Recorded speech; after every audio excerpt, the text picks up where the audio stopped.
Is part of the Olympic programme, with the defending champions Denmark drawn closest to you in lane number 6, with Martin Coban, the man on the left in the black hat, in the stroke seat. Spanish quartet with Alexander Faguela, the man on the left in the stroke seat, and the man in the bow, the experienced Jose De Marco.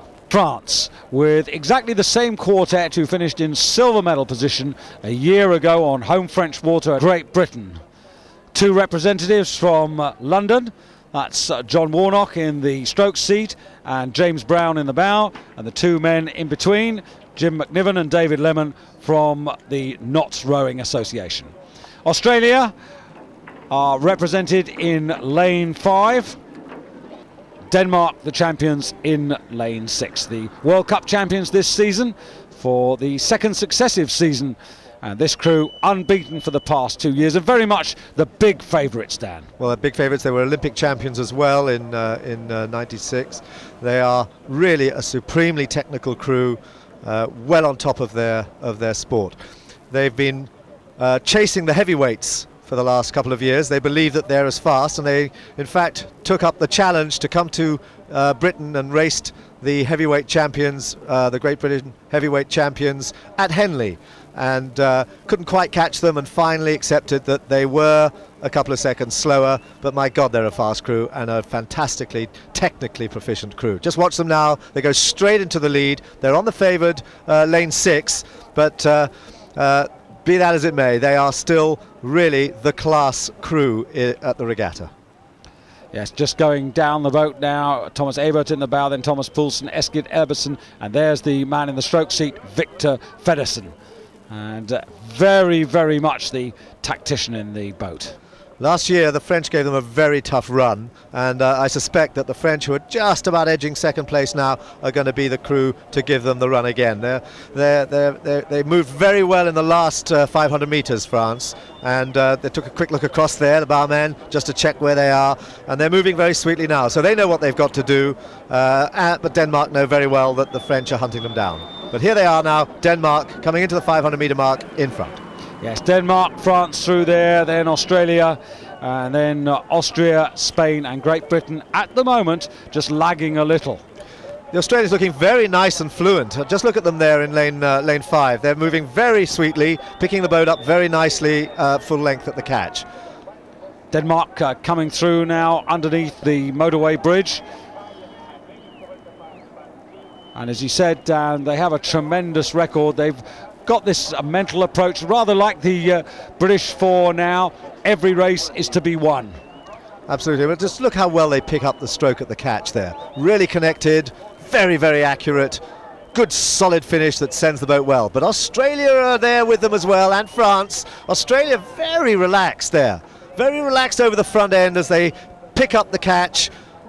Very well together as well. The Australians are always very well drilled, very well coached, and Australia look like they're just beginning to edge France and a canvas down on Denmark. So we've really got a terrific race here with these 3 crews just heading Austria on the far side in lane 1.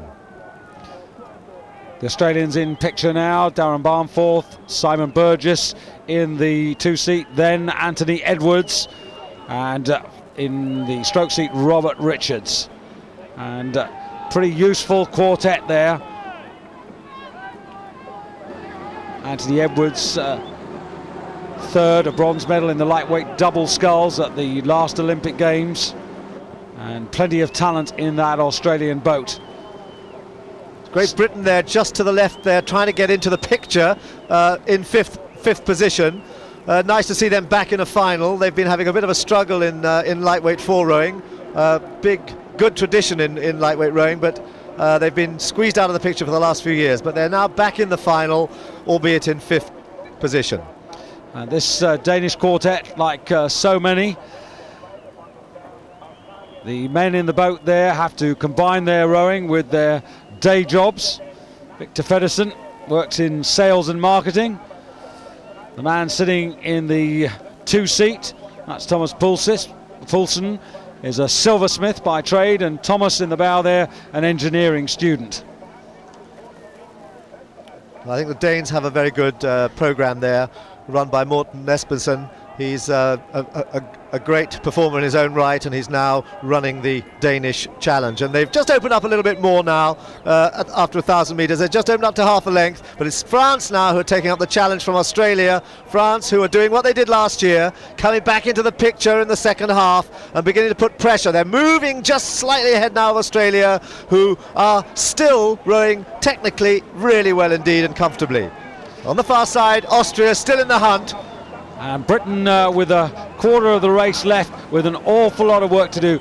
They certainly aren't going to win the gold medal, Great Britain. The real question is whether they can squeak themselves into a bronze medal position. But at the moment, the Danes, I have to say, even though they're in lane number 6, they are being asked to work very hard. They're looking a little bit rough around the edges there because they can feel the French. They must have known that the French would be coming after them because they only just scraped home last year ahead of them. But France certainly are now going for it. It's still half a length. Australia still there, Austria still there. So the bronze medal in contention still, but France now putting pressure on Denmark. Denmark there just for a few strokes though started to raise the stakes there and started to look very good, but the French responding, and they're certainly still a threat to the Danes now, and the Danes know it, and Feddersen is really at maximum revs now. They are really pushing this up, the Danes. Well, they were at 37 quite comfortably. They had to go up to 40 now, and at 40 strokes they're still holding that half a length lead. They've got the measure of France attacking. But this is a really good workout they're being given here. This, the World Championship final of the lightweight fours, and the champions are being asked a question here by the French. The Australians haven't got anything else to give. All they can do is try and hold off the rest for bronze medal position at the moment. But the Danes striding towards the line to retain their title, to keep that unbeaten record, to give them yet another World Championship, which they take ahead of France with Australia in the bronze, and Great Britain just, I would say, squeezing into 4th place ahead of the Austrians and the Spanish completing the final. Well, I don't know how it can stand up. I think that was a pretty hard finish there. Denmark quickest over the first 1,000 metres, but France much speedier over the second 1,000.